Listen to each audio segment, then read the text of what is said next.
My name is Tina, and this is us.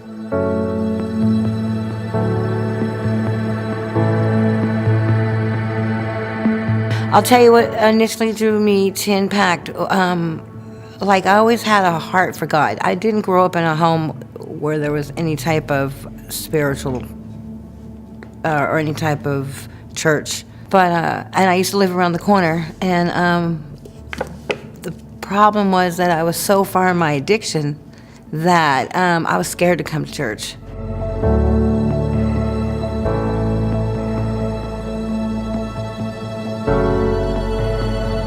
God did for me what I couldn't do for myself. I ended up getting in trouble, and I needed some community service. And guess who, out of the 20 calls I made, said, "Come on in." It was right here. And when I got here, I was cleaning the nursery, and I met this woman named Vicki, and she is an amazing little spitfire. And she invited me to the women's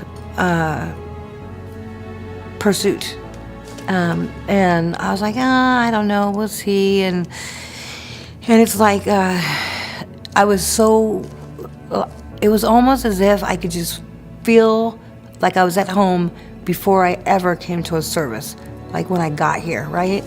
And so I did end up going to that meeting that day. It was a social, and I got connected, and all the fears of being judged, and they kind of melted away because I got greeted with some genuine love and concern.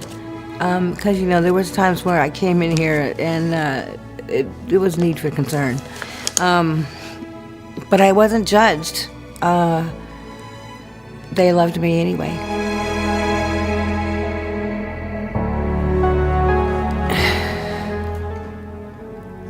Toward the end of the time toward the end of my journey with Journey of the Heart, I had a really dark spot in my life, and I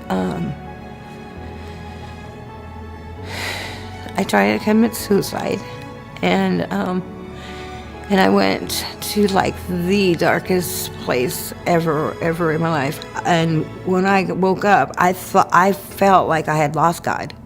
I felt like that was the straw that broke the camel's back. That was it. He was done with me.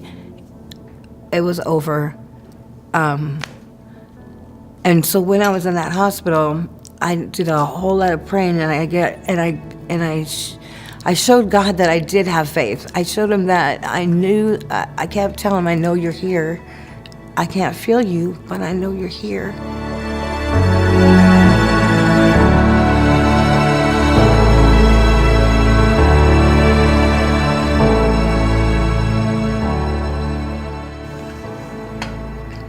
I found out that God never left me, and I found out that God loves me, because if he didn't, I wouldn't be alive today.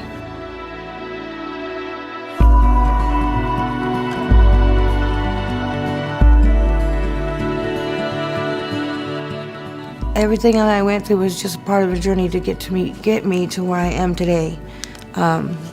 When I got out of the program, God opened doors, like everything just fell in place in less than a month. I got a house.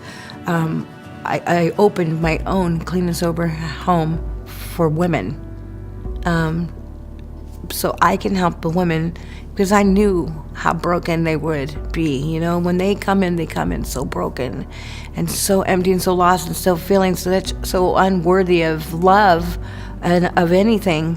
And I get to share my God's love. I get to tell them what Jesus has done in my life, and where I've been and where I'm at. And then, there's hope. I always tell them, look at me, because with Jesus there's hope. Because when I start talking about Jesus, it's over. There's no shutting me up, right? It's on. And so finally I have to shut myself down after a while, so I just don't overdo it for people. But and it's like they get excited.